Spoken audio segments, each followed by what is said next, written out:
నమస్తే, welcome to BRK news. నేను మీ మధు. మిత్రులారా, అందరికీ మార్నింగ్ న్యూస్లోకి స్వాగతం. ఈరోజు ఇంటర్ పరీక్షలు రాయబోతున్న విద్యార్థులందరికీ ఆల్ ది బెస్ట్. ఒకసారి మనం మార్నింగ్ న్యూస్లోకి వెళ్దాం. ముందుగా వెలుగు దినపత్రిక. ఛాంపియన్స్ ట్రోఫీలో ఫైనల్లో ఇండియా, సెమీఫైనల్లో ఆస్ట్రేలియాపై 4 వికెట్ల తేడాతో విజయం, సత్తా చాటిన కోహ్లీ షమి. ఆల్రౌండర్ షోతో అదరగొట్టిన ఇండియా 5వ సారి ఛాంపియన్స్ ట్రోఫీలో ఫైనల్లోకి ప్రవేశించింట్. బౌలింగ్లో షమి 3/48, బ్యాటింగ్లో కోహ్లీ 84, శ్రేయస్ అయ్యార్ 45, కేఎల్ రాహుల్ 42 నాట్అవుట్. దుమ్ము రేపడంతో మంగళవారం జరిగిన సెమీస్లో టీమిండియా 4 వికెట్ల తేడాతో ఆస్ట్రేలియాను చిత్తు చేసింది. ముందుగా ఆసీస్ 264 రన్స్కు ఆల్అవుట్ అయింది. స్మిత్ 73, క్యారీ 61 రాణించారు. తర్వాత ఇండియా 267/6 స్కోరు చేసి నెగ్గింది. నేడు న్యూజిలాండ్, సౌత్ ఆఫ్రికా మధ్య జరిగే రెండో సెమీఫైనల్లో నెగ్గే జట్టుతో టీమిండియా ఆదివారం ఫైనల్లో తలపడనుంది. మొత్తం మీద అయితే మన ఇండియా టీం సుక్కలు చూపిస్తుంది ఇతర దేశాలకు. నిన్న ఆస్ట్రేలియా మీద కూడా పొట్టు విజయం సాధించింది. తర్వాత న్యూజిలాండ్, సౌత్ ఆఫ్రికా వీళ్ళిద్దరి మధ్య పోటీ ఉంటుంది. వీళ్ళిద్దరిలో ఎవరు గెలిస్తే మళ్ళీ వాళ్ళతోని మన ఇండియా వాళ్ళకి పోటీ ఉంటుంది. అది సండే రోజు ఫైనల్ ఉంటుంది. గ్రాడ్యుయేట్ ఎమ్మెల్సీలో అంజిరెడ్డి ముందంజ, 2వ స్థానంలో నరేందర్ రెడ్డి, 3వ స్థానంలో ప్రసన్న హరికృష్ణ. ఓవరాల్గా లీడ్లో బీజేపీ క్యాండిడేట్. ఆల్రౌండ్ పూర్తయ్యేసరికి 7,118 ఓట్ల ఆధిక్యం. ఫస్ట్ ప్రయారిటీ ఓట్లతో ఫలితం తేలడం కష్టమే. సెకండ్ రౌండ్ ప్రయారిటీ ఓట్ల లెక్కింపు తర్వాతే తేలనున్న విజేత. నేటి రాత్రి వరకు రానున్న తుది ఫలితం. కరీంనగర్, మెదక్, నిజామాబాద్, ఆదిలాబాద్ గ్రాడ్యుయేట్ ఎమ్మెల్సీ ఎన్నికల ఓట్ల కౌంటింగ్ హోరాహోరీగా సాగుతున్నది. 6వ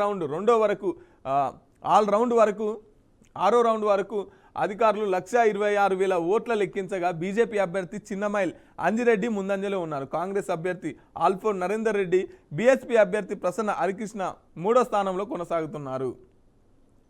కరీంనగర్లోని అంబేద్కర్ స్టేడియంలో చెల్లుబాటు కాని ఓట్ల వేరు చేశాక కౌంటింగ్ సిబ్బంది మంగళవారం ఉదయం 11:30 గంటలకు ఫస్ట్ ప్రయారిటీ ఓట్లను ప్రారంభించారు.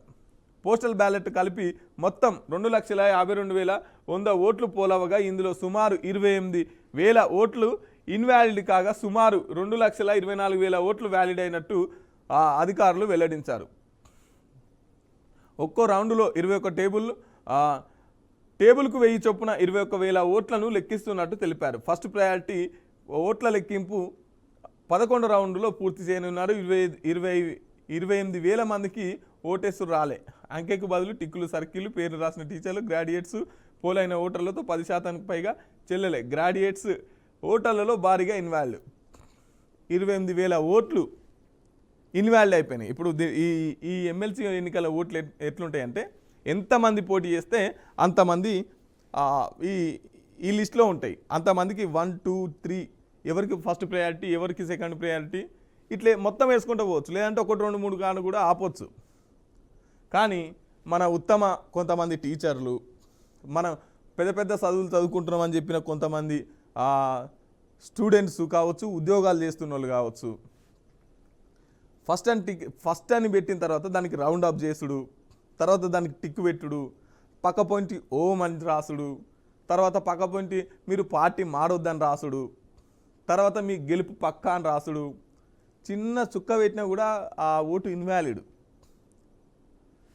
ఇక్కడ విచిత్రం ఏంటంటే ఈ నాయకులు కూడా పైసలు పంచుడు, తర్వాత ఓట్లు మాకేయని చెప్పుడు ప్రచారం చేసిరు, కానీ ఓటు ఎట్లేయాలే నేర్పలే. మరి ఒక గంట ఉత్తమ టీచర్లు ఉన్నారు, గంట ఉత్తమ నాయకులు ఉన్నారు, గంట ఉత్తమ చదువుకున్న వాళ్ళు ఉన్నారు. 28,000 ఓట్లు చెల్లకుండా పోయినాయి. కనీసం ఓటేసుడు కూడా వస్తలేదు. మొత్తానికైతే అంజిరెడ్డి బీజేపీకి సంబంధించినటువంటి వ్యక్తి ముందంజలో ఉన్నట్టు తెలుస్తున్నది. ఫిరాయింపుల కేసులో స్పీకర్కు సుప్రీం నోటీసులు. రాష్ట్ర సర్కారు, అసెంబ్లీ సెక్రటరీ ఎన్నికల సంఘంతో పాటు ప్రతివాదులకు జారీ. ఈ నెల 22 లోపు రిప్లై ఇవ్వాలని ఆదేశం. ఆపరేషన్ సక్సెస్, పేషెంట్ డెడ్ అనే తీరు సరికాదని comment. Operation success, patient dead.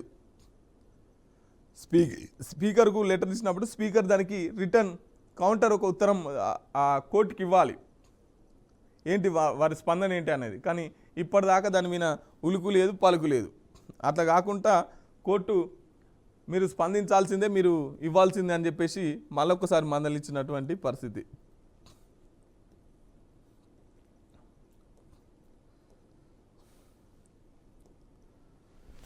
కరెంటుపై ఇచ్చిన అనుమతులు కుదించొద్దు. తెలంగాణకు సీఎం కుసుమ్ కింద గతంలో ఇచ్చిన 4000 మెగావాట్ల సోలార్ విద్యుత్ ఉత్పత్తికి అనుమతులను పునరుద్ధరించాలని సీఎం రేవంత్ రెడ్డి కేంద్ర మంత్రి ప్రహ్లాద్ జోషికి విజ్ఞప్తి చేశారు. 4000 మెగావాట్లకు అనుమతులు ఇచ్చిన కేంద్రం తర్వాత దానిని 1000 మెగావాట్లకు కుదిరించిందన్నారు. రాష్ట్రంలో మహిళా సంఘాల ద్వారా సోలార్ విద్యుత్ ఉత్పత్తిని తాము ప్రోత్సహిస్తున్నామని కేంద్ర మంత్రికి వివరించారు. తమ విజ్ఞప్తులపై కేంద్ర మంత్రి సానుకూలంగా స్పందించినట్లు భేటీ అనంతరం మంత్రి ఉత్తమ్ కుమార్ రెడ్డి మీడియాకు వెల్లడించారు. 1891 కోట్ల బకాయిలు చెల్లించండి. 10 ఏళ్లుగా పెండింగ్లో పెట్టారు సీఎం రేవంత్. కేంద్ర మంత్రి ప్రహ్లాద్ జోషికి 2 సార్లు చర్చలు. సీఎంఆర్ డెలివరీ టైం పొడిగించండి. సీఎంతో కలిసి చర్చల్లో పాల్గొన్న మంత్రి ఉత్తమ్ కుమార్ రెడ్డి తెలంగాణకు 10 ఏళ్లుగా పెండింగ్లో ఉన్న 1891 కోట్ల బకాయిలను తక్షణమే చెల్లించాలని కేంద్రాన్ని సీఎం రేవంత్ రెడ్డి కోరారు. ఈ మేరకు మంగళవారం కేంద్ర ఆహార పౌర సరఫరాల శాఖ మంత్రి ప్రహ్లాద్ జోషితో సీఎం రేవంత్ రెడ్డి 2 దఫాలుగా చర్చలు జరిపారు. కేంద్ర మంత్రి నివాసంలో ఉదయం సాయంత్రం ఈ భేటీలు జరిగాయి. 1891 కోట్లు మాకు బకాయిలు చెల్లించేది ఉంది, అవి చెల్లించేయాలి అని చెప్పేసి కేంద్ర మంత్రితోని ముఖ్యమంత్రి భేటీ అయ్యి సమావేశమై మాట్లాడినటువంటి పరిస్థితి. సర్కార్ బడి పిల్లల్లో 40% మందికి ఫ్యాటీ లివర్. సర్కార్ స్కూల్ పిల్లల్లో 40 మందికి ఫ్యాటీ లివర్, 80% ఐటీ ఉద్యోగులు ఒబేసిటీస్తో బాధపడుతున్నారు. AIG hospital chairman doctor D Nageshwar Reddy తెలిపారు. దేశంలో 60% మంది ఒబేసిటీతో బాధపడుతున్నారు. నేటి నుంచి ఇంటర్ ఎగ్జామ్స్. రాష్ట్రంలో ఇవాళ నుంచి ఇంటర్ పబ్లిక్ పరీక్షలు ప్రారంభం కానున్నాయి. ఈ నెల 25 వరకు జరగనున్న ఈ ఎగ్జామ్స్ ఉదయం 9 గంటల నుంచి మధ్యాహ్నం 12 గంటల వరకు కొనసాగనున్నాయి. 9,96,971 మంది విద్యార్థులు ఈ పరీక్షల్లో హాజరు కానున్నారు.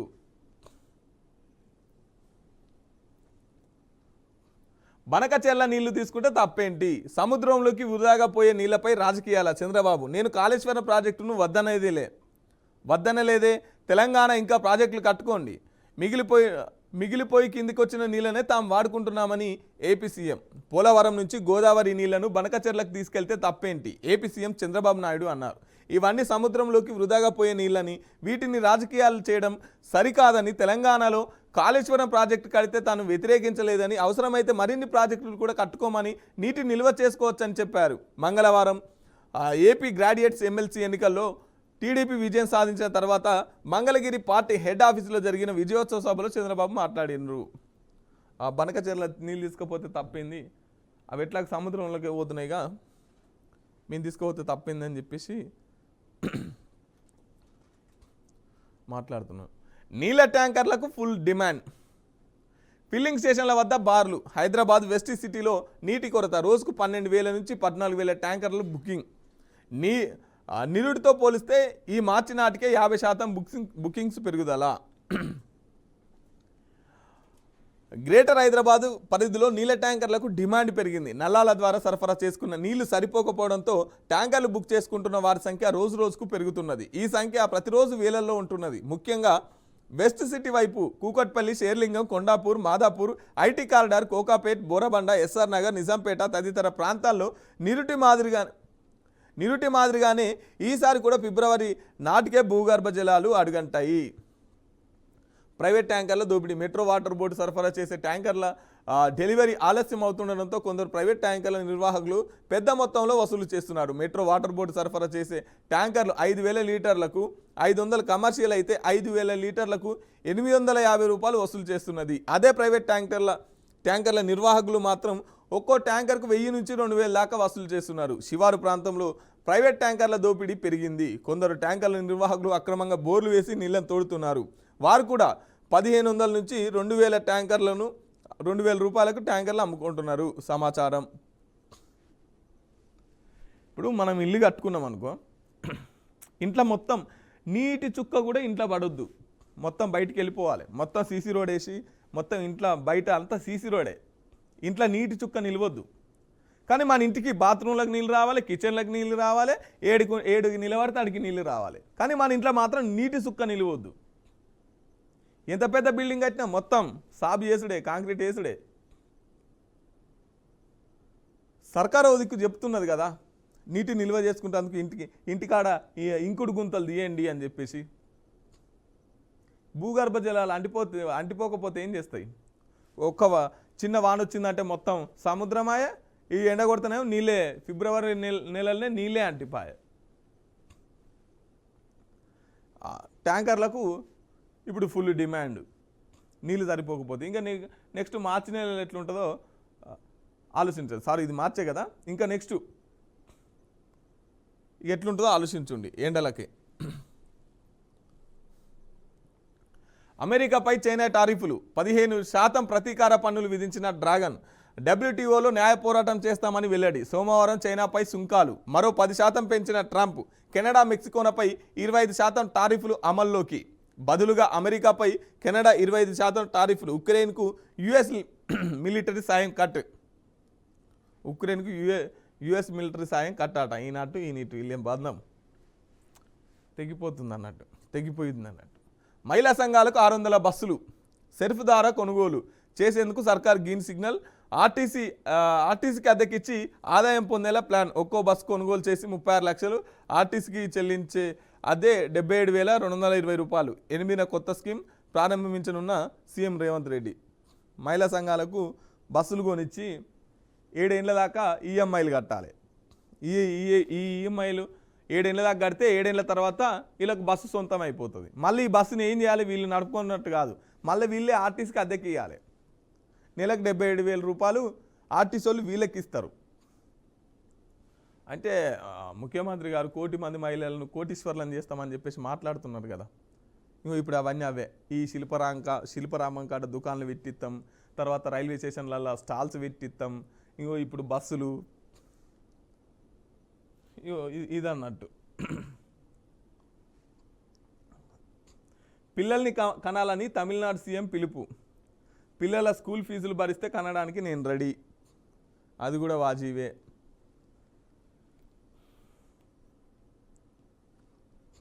కార్పొరేట్ ఆసుపత్రులు దోచుకుంటున్నాయి, రాష్ట్రాల వైఫల్యం వాటికి వరంగా మారింది. సుప్రీంకోర్టు.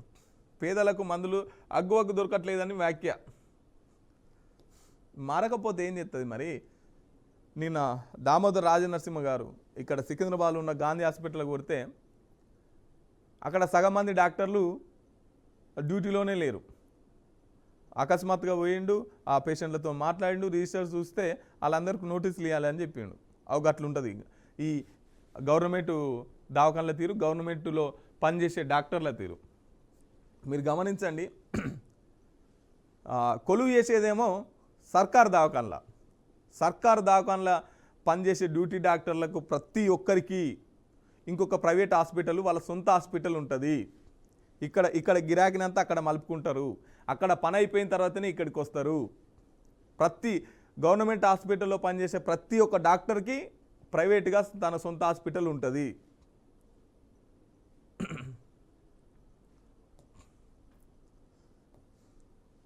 మిత్రులారా, ఇది వెలుగు దినపత్రిక. ఒకసారి ఆంధ్రజ్యోతిని చూసుకుందాం. పోలవరం బనకచెర్లతో ఎవరికి నష్టం లేదు, కరువు ప్రాంతాలకు గోదావరి వృధా నీటినే తరలిస్తున్నాం. దీనిపైన ఓ పార్టీ రాజకీయం. కాళేశ్వరంను నేను ఎన్నడూ వ్యతిరేకించలేదు, గోదావరి ఒక్కటే తెలుగు ప్రజలకు శ్రీరామ రక్ష. ఏపీ ముఖ్యమంత్రి చంద్రబాబు వ్యాఖ్య.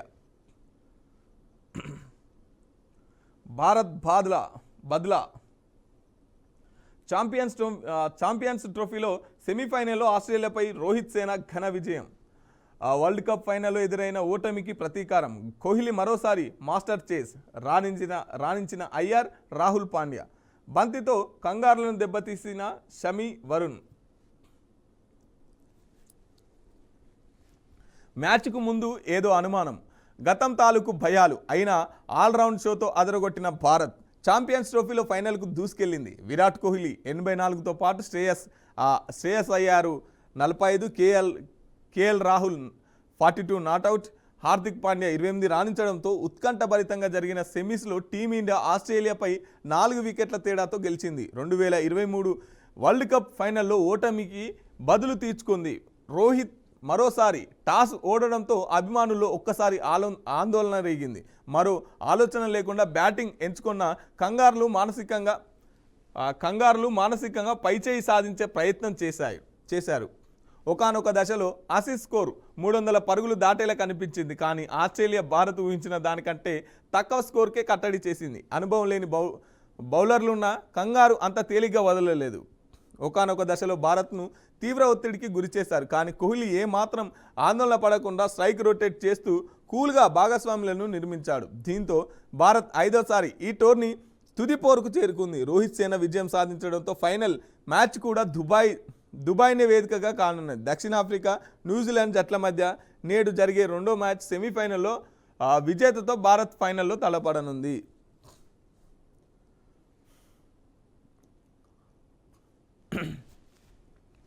ఒక 1891 బకాయిలు చెల్లించండి. సిఎంఆర్ డెలివరీ సమయం పొడిగించండి. 4000 మెగావాట్ల సోలార్ విద్యుత్ ఉత్పత్తికి అనుమతులు పునరుద్ధరించండి. కేంద్ర మంత్రి ప్రహ్లాద్ జోషికి సీఎం రేవంత్ రెడ్డి వినతి. మహిళా సమైక్యాలకు బస్సులు అద్దెకు ఆర్టీసీకి బస్సులపై నెలకు 77,220 రాబడి. కొనుగోలు బ్యాంకు గ్యారంటీ ఇవ్వనున్న ప్రభుత్వం. ఈ నెల 8న తొలి విడతగా 150 బస్సులు ప్రారంభం.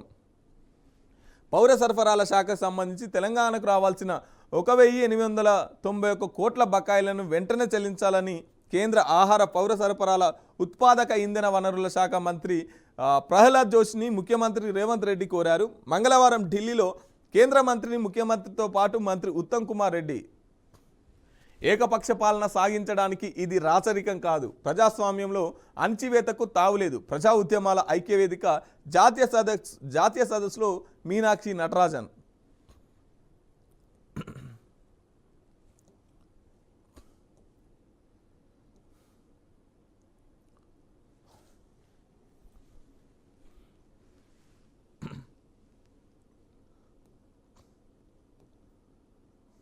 పట్టభద్రుల ఎమ్మెల్సీ ఎన్నికల్లో బీజేపీ ముందంచ. 6 రౌండ్లలో 6,931 ఓట్ల ఆధిక్యంతో అంజిరెడ్డి, కాంగ్రెస్ అభ్యర్థి నరేందర్ రెడ్డి గట్టి పోటీ. 31,481 ఓట్లతో 3వ స్థానంలో కొనసాగుతున్న బీఎస్పీ అభ్యర్థి హరికృష్ణ, కరీంనగర్ స్థానంలో కొనసాగుతున్న హోరాహూరి. మొదటి ప్రాధాన్యం ఓట్లలో ఫలితం తేలేది కష్టమే, తప్పనిసరి కానున్న రెండో ప్రాధాన్య ఓట్ల లెక్కింపు. కరీంనగర్, మెదక్, నిజామాబాద్, ఆదిలాబాద్ ఉపాధ్యాయ ఎమ్మెల్సీ స్థానాన్ని కైవసం చేసుకున్న బీజేపీ ఇదే జిల్లాలకు చెందిన పట్టభద్రుల ఎమ్మెల్సీ స్థానంలో కూడా ముందంజలో కొనసాగుతున్నది. మంగళవారం రాత్రి 12 గంటల వరకు 6 రౌండ్లు లెక్కించగా బీజేపీ అభ్యర్థి సి అంజిరెడ్డి తన సమీప ప్రత్యర్థి కాంగ్రెస్ అభ్యర్థి వి నరేందర్ కన్నా 6,931 ఓట్ల ఆధిక్యంలో ఉన్నారు. అయితే వరుసగా 5 రౌండ్లలో ఆధిక్యం కనబర్చిన బీజేపీ 6-7 రౌండ్లలో మాత్రం వెనుకబడింది. 6వ రౌండ్లో కాంగ్రెస్ అభ్యర్థి నరేందర్ రెడ్డి 211 ఓట్ల స్వల్ప ఆధిక్యతో, ఇక రెండో రౌండ్లో నరేందర్ రెడ్డికి 600 పైచిలకు ఓట్ల ఆధిక్యం లభించినట్టు తెలుస్తున్నది. ఇంకా 4 రౌండ్లు లెక్కించాల్సి ఉన్నది. కరీంనగర్ జిల్లా కేంద్రంలో అంబేద్కర్ స్టేడియంలో ఏర్పాటు చేసిన కౌంటింగ్ కేంద్రంలో ఈ నెల 3న ఓట్లు లెక్కింపు ప్రారంభం కాగా ఆ రోజంతా చెల్లని ఓట్లు విభజించి కట్టలు కట్టడానికే సమయం సరిపోయింది. మంగళవారం ఉదయం 11:30 అసలు ఓట్ల లెక్కింపు ప్రారంభమైంది. పోస్టల్ బ్యాలెట్ ఓట్లతో కలిపి మొత్తం 2,52,100 ఓట్లు పోల్ కాగా వాటిలో 28,000 ఓట్లు చెల్లుబాటు కానివి నిర్ధారించారు. మిగిలిన 2,24,100 ఓట్లను ఒక్కో రౌండ్లో 21,000 చొప్పున లెక్కిస్తున్నారు. ఇప్పటి వరకు పూర్తయిన 6 రౌండ్లలో బీజేపీ అభ్యర్థి వేలానికి 400 ఎకరాలు, అంతర్జాతీయ ప్రమాణాలతో మౌలిక వసతులు, కంచ గచ్చిబౌలిలో లేఅవుట్, 5 విడతల్లో వేలం, 30,000 కోట్ల ఆదాయమే లక్ష్యం. కన్సల్టెంట్ల నుంచి ప్రతిపాదనలు కోరుతూ టీజీఐఐసిసి ప్రకటన. 7న ప్రీ బిడ్ సమావేశం. ఈ నెల 15 వరకు బిడ్ దాఖలాలు గడువు. 400 ఎకరాలకు వేలం పెట్టేసింది. ఇక పోటీ వాటోళ్ళు ఎవరు ఉంటే రారి కొనుర్రి, ఇది ఒక్కటే దిక్కు. సర్కారు పథకాలు అమలు చేయాలన్నా లేకపోతే ఇచ్చిన గ్యారెంటీలు ఏమన్నా అమలు చేయాలన్నా కూడా 400 ఎకరాలు అమ్మాల్సిందే. 400 ఎకరాలకు సర్కారు అయితే అమ్మకానికి పెట్టింది. ఇది గచ్చిబౌలి ఆ ప్రాంతంలో. ఇంతకుముందుకు దీని మీద కొన్ని కంపెనీలు లీజుకి ఇచ్చినాయని చెప్పేసి కోర్టులో కేసు నడుస్తుంది. అది మొన్న కేసు ప్రభుత్వందే ఈ భూమి అని చెప్పేసి ఒక తీర్పు వచ్చింది. ప్రభుత్వందే ఈ భూమి అన్న తర్వాత వెంటనే వేలానికి వేసింది 400 ఎకరాలు గచ్చిబౌలి ప్రాంతంలో. ప్రముఖ గాయని కల్పన ఆత్మహత్యయత్నం. నిద్ర మాత్రలు మింగి అపస్మారక స్థితిలోకి 2 రోజులుగా తలుపులు తెరవకపోవడంతో భర్తకు సమాచారం ఇచ్చిన సెక్యూరిటీ. ఆయన ఫోన్తో రంగంలోకి పోలీసులు. ఆసుపత్రికి తరలింపు, వెంటిలేటర్పై చికిత్స.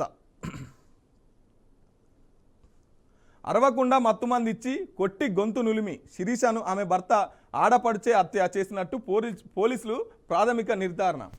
ప్రేమించినట్లు నటించి శిరీషను 3వ పెళ్లి చేసుకున్న వినయ్ మొదటి భార్యను కూడా ఇలాగే చంపినట్లు విచారణలో వెల్లడి.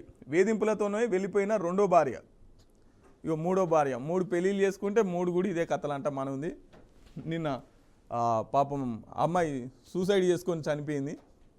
ఈ సూసైడ్ను కూడా వీళ్ళే కొట్టి చంపి సూసైడ్ లెక్క చిత్రీకరించి ఈ వెంటనే హుటాహుటిన దహన సంస్కరణలకు తీసుకెళ్తున్నప్పుడు ఆ ఇంట్లో వాళ్ళకి డౌట్ వచ్చి మళ్ళీ చెక్ చేసినప్పుడు లేదు అమ్మాయి ఒంటి మీద ఘాట్లు ఉన్నాయి, ఇది ఖచ్చితంగా హత్య అని చెప్పేసి అనుమానం వస్తే చాలు ఆన్లైన్ అంతా జల్లెడ. ఐటీ అధికారులకు విస్తృత అధికారులు. సోషల్ ట్రెండింగ్ ఇన్వెస్ట్మెంట్లు ఈమెయిల్ ఏ ఖాతాలోనైనా తనిఖీ చేసేందుకు పవర్. కొత్త ఐటీ బిల్లులు ఈ మేరకు నిబంధనలు. పార్లమెంట్ ఆమోదిస్తే వచ్చే ఏడాది అమలు.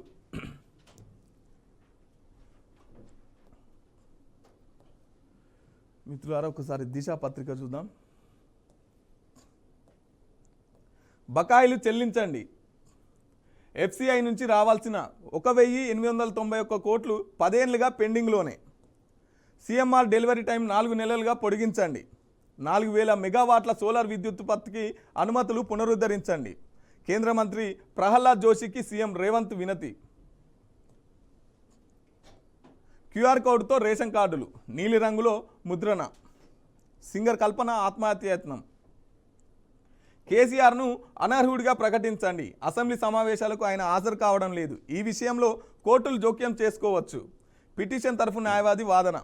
వచ్చే నెల 9కి విచారణ వాయిదా వేసిన హైకోర్టు. కన్వేర్ బెల్ట్కు మరమ్మతులు. గంటలకు 800 టన్నుల మట్టు బయటికి. మరింత వేగం కానున్న సహాయక చర్యలు. ఇంకా దొరకని 8 మంది కార్మికుల ఆచూకీ. కన్వేర్ బెల్ట్ మొత్తం మీద అయితే మరమ్మతు చేసిరు. ఆ మట్టిని ఇంకా ఫాస్ట్గా బయటికి తీసుకొచ్చే ప్రయత్నాలు అయితే ఇంకా ముమ్మరం చేసిరు. అయినా కూడా ఇంకా పాపం 8 మంది, 4 కార్మికులు, 2 మిషన్ ఆపరేటర్లు, 2 ఇంజనీర్లు, ఆ 8 మంది ఇంకా జాడ దొరకనటువంటి పరిస్థితి. మేబీ ఈరోజు రేపు బయటపడుతుండొచ్చు అని చెప్పేసి అధికారులు అంచనా. సో మిత్రులారా ఇది ఇవాల్టి మార్నింగ్ న్యూస్. రేపు వచ్చే మార్నింగ్ న్యూస్లో మళ్ళీ కలుసుకుందాం. అప్పటిదాకా చూస్తూనే ఉండండి బీఆర్కే న్యూస్. ఇది తెలుగోడి సత్తా. Thank you.